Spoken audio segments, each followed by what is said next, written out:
Well, let's bring in Laura Dawson, Executive Director of the Future Borders Coalition and always a shrewd observer of the cross-border relationship. She's in Atlanta tonight. Laura, good to have you on. Nice to be here. Thank you. So we heard the Prime Minister today say that this looming digital services tax was not part of his discussions with President Biden. Of course, the U.S. wants it delayed until there's a global framework. We've had the ambassador here in Ottawa warning of a big fight. What do you make of the fact that this didn't actually come up in today's discussions? Well, I'm not surprised that it didn't come up in the discussions, which is a multi-country conversation focused primarily on Latin America and America's issues. You know that the Prime Minister and the President have a lot going on, a lot on their plates, and in particular the issues in the Middle East and other flashpoints around the world. So I'm not surprised that digital services tax as a bilateral issue didn't come up between the two leaders. There's a lot of stuff for them both to chew on, a lot of national agenda, so things that Canada's working on, things the U.S. is working on in the Americas, things the two could be working on together. But I don't think that the digital services tax issue has gone away.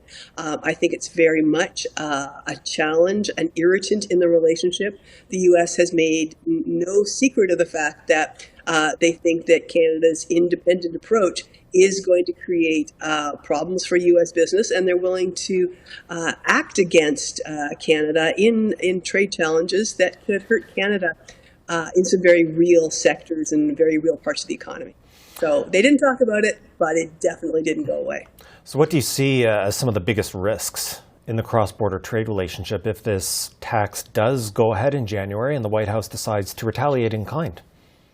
Sure. Well, the U.S. is looking at how this can be affecting their interests, their economy, their constituents. And so, Congress is divided in so many areas, but on this issue, on Canada's stance on digital services tax, there actually is an alignment in Congress. The two major committees that determine U.S. trade policy in Congress and the Senate have both made very strong statements to say, Canada, if you do this, we are hitting back with a trade challenge.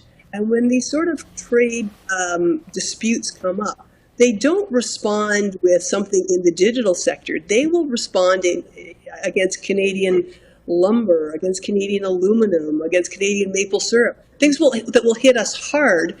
And I just don't see that the benefits outweigh the costs, not only in dollar terms, but in goodwill, as we're trying to move into a renegotiation of or a review of the USMCA or Canada-U.S.-Mexico agreement. That's coming up over the next 2 years.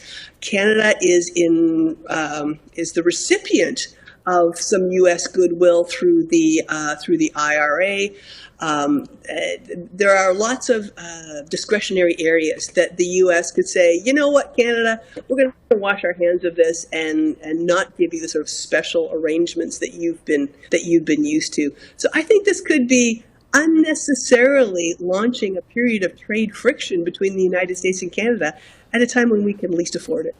And it's interesting because we've had these wider talks today in Washington, the first summit meeting for the America's Partnership for Economic Prosperity, 12 countries in all from Canada and the U.S. all the way down to Peru and Chile. So you are talking about the IRA and trade issues and the growing protectionism that we've seen inside the United States, not just with the Biden administration. At the same time, the White House is looking for more economic integration with Canada, with other countries throughout the Western Hemisphere. So talk about how that's perhaps in competition with each other and how that's playing out in the United States right now.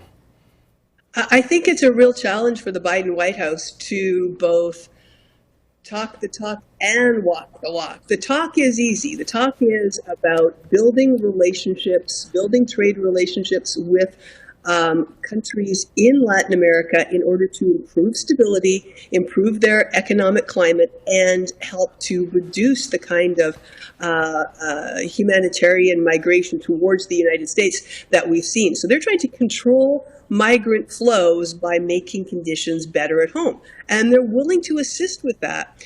And the areas that the U.S. can definitely assist, and Canada's a part of this through some multilateral organizations, are investment in infrastructure, investment in training, real focus on the tech sector, for example, and clean tech, and areas where we all have a joint interest. But what I don't see is the ability of the United States to really expand its trade, to reduce barriers, to open its doors for the sorts of exports that developing countries in Latin America have to offer.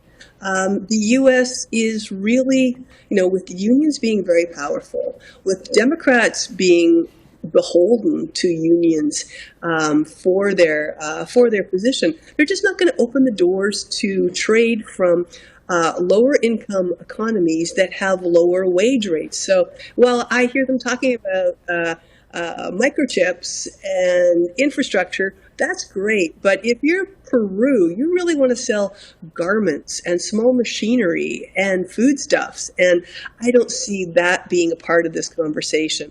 So going at it in a purely trade perspective is going to be really difficult. On the other hand, the size of the investments in infrastructure and training, nobody's going to turn their nose up on that. I just don't know if it's going to be as effective as it could be if you would also open the market and really look towards an integrated market of the Americas.